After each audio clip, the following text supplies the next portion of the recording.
Hello everyone! Today we're going to be jumping back into Brawl with Judith Carnage Connoisseur, a 5-mana 3/4 creature with the ability where whenever we cast an instant or sorcery spell, we can choose one of the following. Either that spell gains deathtouch and lifelink, or we create a 2/2 red imp creature token with when this creature dies, it deals 2 damage to each opponent. So both of these abilities are really strong and actually gives us a lot of utility with our deck. Now, deck list is linked down in the description, but I am going to go through and talk about a couple of the noteworthy inclusions in the deck. So first and foremost, we want spells that are going to benefit from deathtouch and lifelink. That's things like Strangle, like Lightning Bolt, like Fiery Impulse, all of those. But additionally, we also have cards like End the Festivities, dealing 1 damage to each opponent and each creature and planeswalker they control. This becomes incredibly strong with deathtouch if we do get that off Judith. We also have some card draw as well, as this deck is a little bit lacking in that department, cards like Sign and Blood, but we also have Deadly Dispute, Corrupted Conviction, as well as Village Rites for getting that additional card draw so we can keep on casting spells into the late game. You might notice that we have a little bit more of a late game curve, but we'll talk a little bit more about that in just a second. When it comes to protecting Judith, since this is a high value creature in our deck, we have both Swiftfoot Boots for hexproof, as well as Mithril Coat. Mithril Coat has the added bonus, since it gives Indestructible, of allowing us to cast board wipe type spells, like Burn Down the House, while still keeping Judith alive, which is really powerful for us. We also want to really key into a storm type theme with the cards that we have, so we do include Grave Shot here, as well as Burgi to get that extra mana, and then also Urabrask to get more mana when we're casting our instant and sorcery spells. Now, both of those are going to be great for getting us a little bit of extra acceleration. We also have Stormkiln Artist here. It has Magecraft Create a Treasure token, which is another great way to keep on casting our spells and getting tons of value in a turn. Now, if we take a look at the top end of our deck, we have a couple of other spells that are going to be really helpful for us. So Chandra is a great way of either wiping the board if we're down in terms of the ability to do that, or also getting that emblem on our opponent. The fact that this spell can't be countered is also really powerful into control matchups, since that steady incremental damage is going to make a big difference. We're including Arcane Bombardment as well. This is just going to give us more casts, which is going to trigger Judith more, which is going to be really strong for us. And we are including Liliana Dreadhorde General. This is great for card draw, especially with all of the creatures that we can create off of our commander. The sacking 2 creatures is a great way to clear the board if we need to, and the -9 is game ending. Additionally, we have some other cards that are going to tax our opponent for doing things, making it harder for them to exist. So we have Polluted Bonds, having our lands hurt, our opponent's lands hurting them. We have Shieldred the Apocalypse, having their card draw hurt.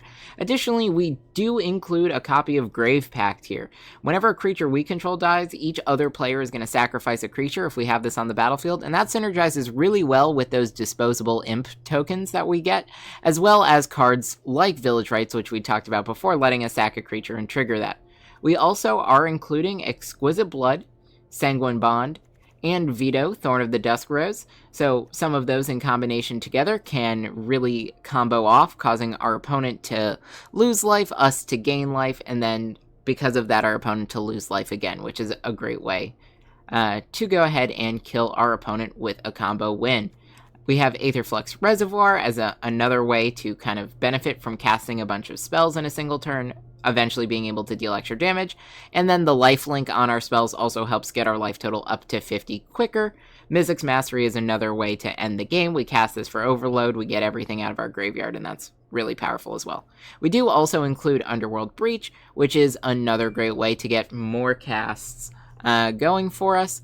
And then Dark Ritual paired with Underworld Breach will give us plenty of mana to ensure that we can continue casting spells. So that's pretty much the deck, but if you guys have been enjoying my content, make sure you subscribe to the channel to stay up to date on my latest videos, and if you do enjoy this video, make sure you give it a like.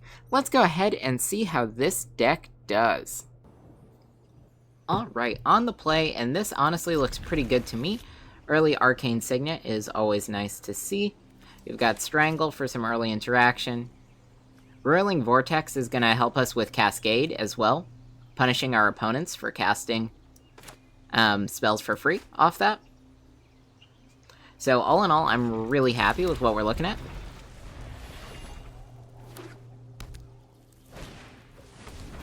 Gilded Goose, sure. Let's go Arcane Signet. Next turn we've got Vortex Swiftfoot Boots. I think we'll kill the Goose, though. We'll keep our opponent off ramp.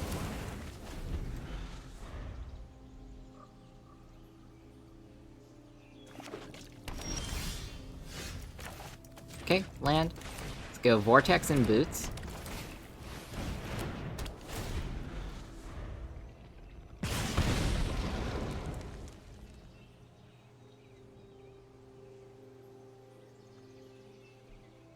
Now, I do like all of our spells, but if we don't see anything good next turn, or miss the land, it might be worth using Deadly Dispute, get rid of the Boots, for some more lands.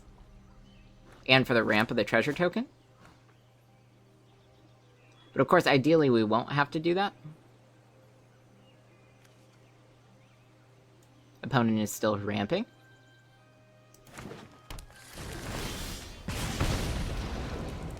Alright, so we do find our land. So let's play out our commander here.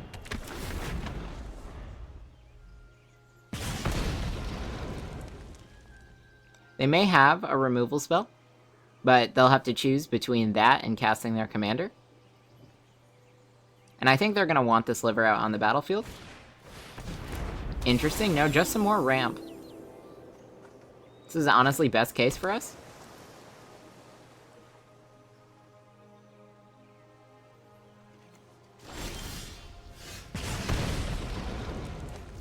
Oh, and we find Mithril Coat now. That's going to be very strong. Let's go Swiftfoot Boots here.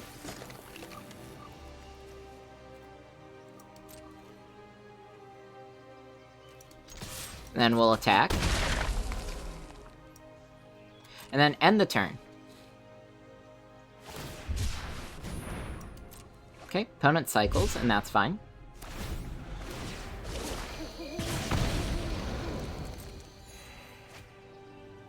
Here we can use Roiling Vortex to stop life gain. Our opponent already gained that 1 life, though.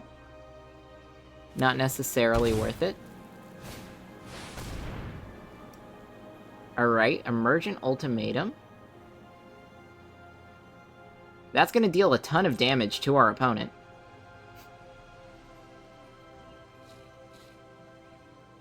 I'm actually completely fine with that. As a matter of fact, if they pull Omniscience out of their deck, I think I give that to them as well. Just because they won't be able to cast anything for free. Just because of the damage they'll be taking. I do think Roiling Vortex is really strong into this deck. But they're still thinking about it. Depending on what they have going on, if they pick a board wipe, I'll also give that to them, and then we can flash out Mithril Coat, protect our commander. I think best case is we give them a board wipe and Omniscience.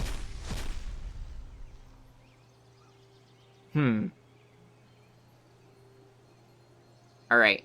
Overwhelming Splendor, I can't really let them have, so we'll give them the extra turn. Or sorry, 1 to be shuffled in, so we'll shuffle that back in.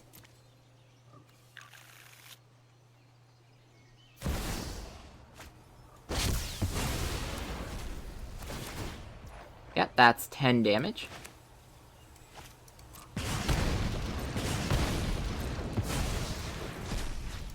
Yep. Now, we'll see what they go ahead and cast for free. Looks like we've got it. Alright, going first here. I think all of this looks good. We'll go ahead and keep plenty of ramp.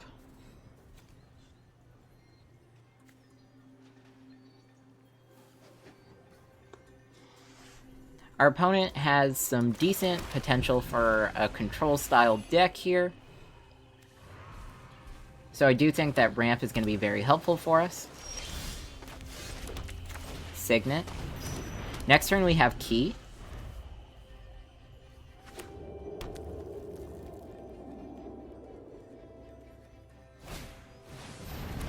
Alright. So far so good. Key to the Archive.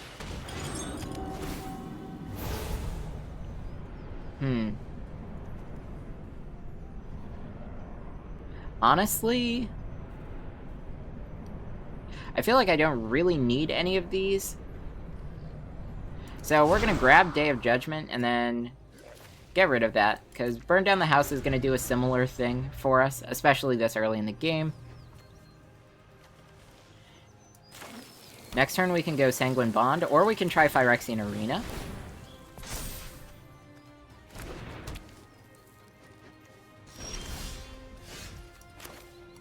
Honestly, let's get Judith out onto the battlefield instead. I think that's going to be fine. Our opponent may have something to deal with that. I don't know.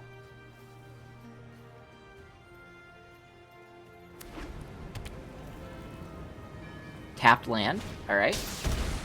Leyline of Sanctity. Okay. So we can't target our opponent, but this is honestly fine. Let's go Phyrexian Arena. Sign in Blood. Judith triggers, make ourselves a 2/2. Play a land for turn. We'll go ahead and play Cold Steel Heart on red. Swing for 3.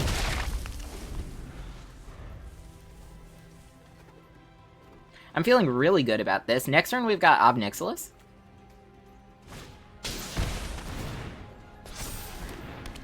They play their own Phyrexian Arena. Terramorphic Expanse, sure.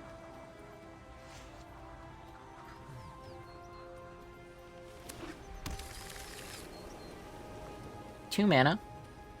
I'm not too concerned. We've been doing a lot of ramping. We'll get to draw 2 cards here. Takenuma, Lightning Strike. Alright, so let's start with combat. Swing for 5.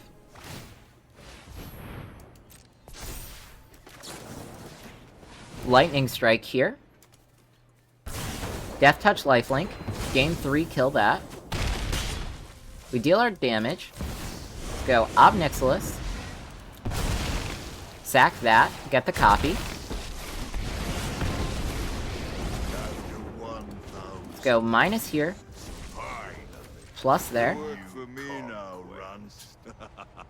Your punishment is my Gain some life. And then we'll end the turn.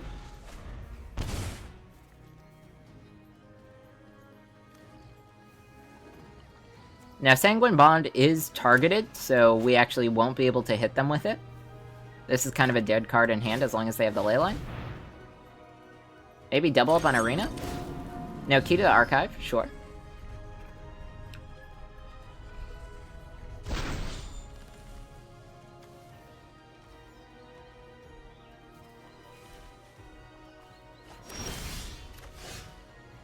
Alright, Bedevil. Go Sulphurous Springs. We can't target, so let's just plus first. Get them to think about discarding before we attack. You lose everything. By coin or carnage. Okay, so they're down at 8. So let's burn down the house, make our devils. Make an imp. Move to combat. And we've got it. Alright, we've got our opponent going first here. This isn't a bad hand, so I think we can keep it. Let's go ahead, keep.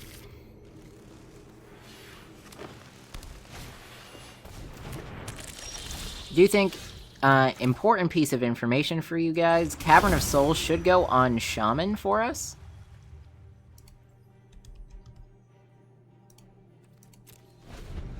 That way we'll get Gutter Snipe and Judith. Next turn it's Steamkin, then we can go Stockpile.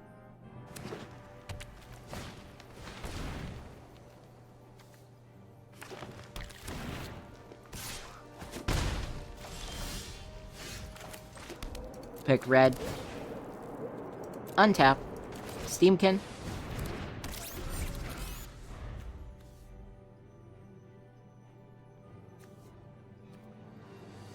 End the festivities with Judith is going to be a board wipe for us, which is really nice because our opponent's deck focuses on getting a decent amount of creatures out onto the battlefield.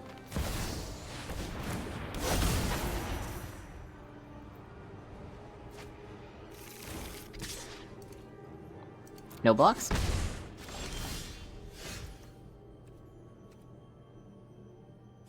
Let's see. Bloodstained Mire. We'll be a little greedy with our mana. Let's go Glittering Stockpile. +1/+1 counter.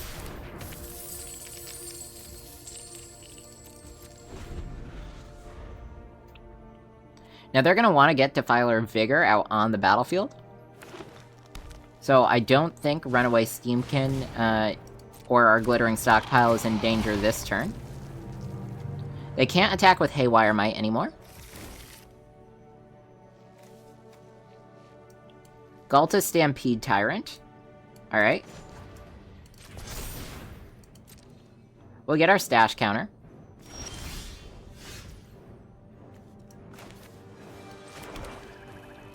So we have to play Judith here. Because they're gonna try for Galta soon.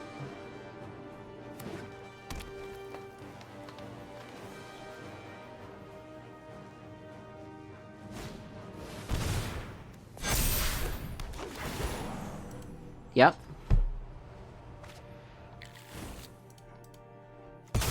And the Festivities is going to be very strong, especially once they cast Galta.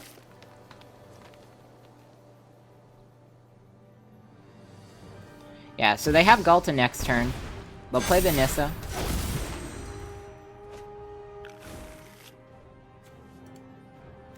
We could potentially be taking 12 damage here. I have to decide if it's worth it to wipe the board. It probably is going to be worth it to wipe the board now. Oh yeah, almost definitely.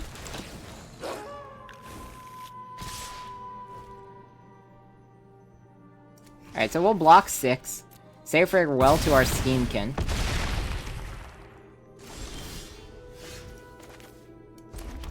Let's go Gutter Snipe. End the Festivities. Deathtouch Lifelink. Clear the board.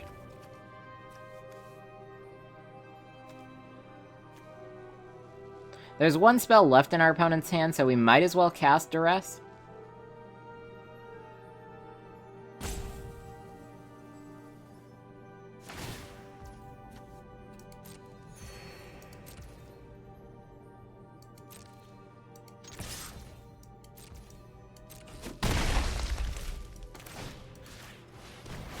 We'll go for it. We'll get our 2/2. Alright. Yeah. So if our opponent finds a land, they've got a pretty good hand. They do. So Galta, get everything out onto the battlefield. Yep. Culligan's Command is going to kill one of those things, so I'm not too concerned.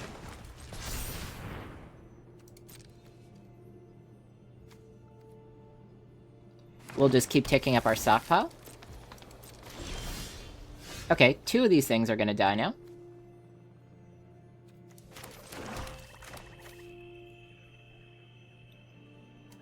Do we have a creature? Yes, we have Steamkin. Alright, so let's go Culligan's Command. Return a creature card from our graveyard to our hand. 2 damage to any target. Creature is Steamkin. Let's ping down Galta, because I don't want to deal with a 12/12. Deathtouch Lifelink. And we have Steamkin. And then Lightning Strike is going to be able to kill one of these. What do I care more about? I think it's the card draw. They can get their lands off Primeval Titan. So we'll just do this now. Deathtouch Lifelink. Get our counter. And then no attacks. Primeval Titan will keep ramping. Radagast gets some more creatures. The Oddity, that's fine.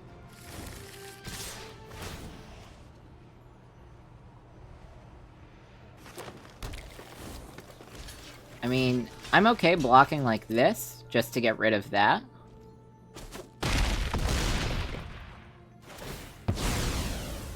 Opponent loses 2 life, down at 6. Let's go Alchemist here.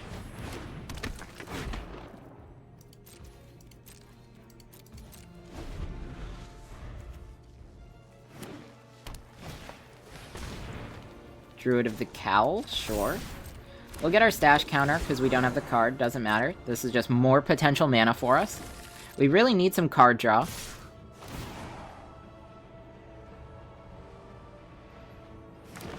Two lands. We block here.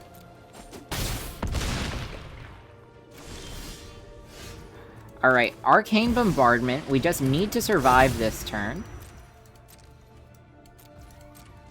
And then get an instant or sorcery spell. Start casting some things out of our graveyard. That should fix a lot of our problems. Alright, so we'll block with the Alchemist on the Titan. Move to blocker, so we block like this. We block there to kill the Druid. Or honestly, I think I want to keep Gutter Snipe. So we won't kill their board and we'll block like this. 3 blockers. We'll add our mana, get the stash counter. Down at 3. Arcane Signet. Well, wait. That's 5, yeah. They didn't leave up any blockers. Alright. Alright, everyone. So as we were able to see here, Judith is a great commander for a Rakdos burn style deck.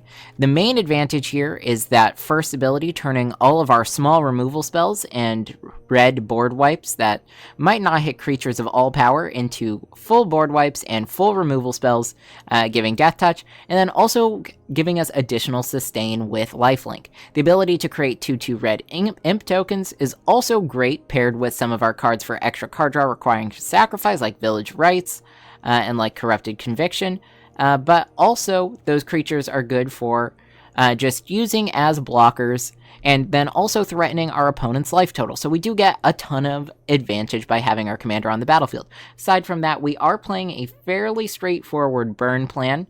We do lean a little heavy into the late game since we run out of cards fairly quickly, so card draw is really important. But we do have those high value threats, so even when we are in that late game, there's a decent chance of us drawing a card that's going to do something pretty powerful and get us where we need to go. Additionally, we have a lot of stability with our life total and things like Aetherflux Reservoir and the healing we can do off of Exquisite Blood here, gaining us life. So both of those really function to help us stick in the game regardless of what our opponent's game plan is. We're also able to see that we are including Roiling Vortex, which is pretty great as a card. If you're playing a red deck, I'd recommend including it, just because you'll occasionally get free wins like we saw against that Cascade deck, and really any other deck that's trying to play unfair by casting cards for free. Aside from that, if you guys did enjoy this video, make sure you give it a like, and if you have any ideas for another deck that you'd like to see me play, why don't you let me know in a comment down below. I'll see you all next time.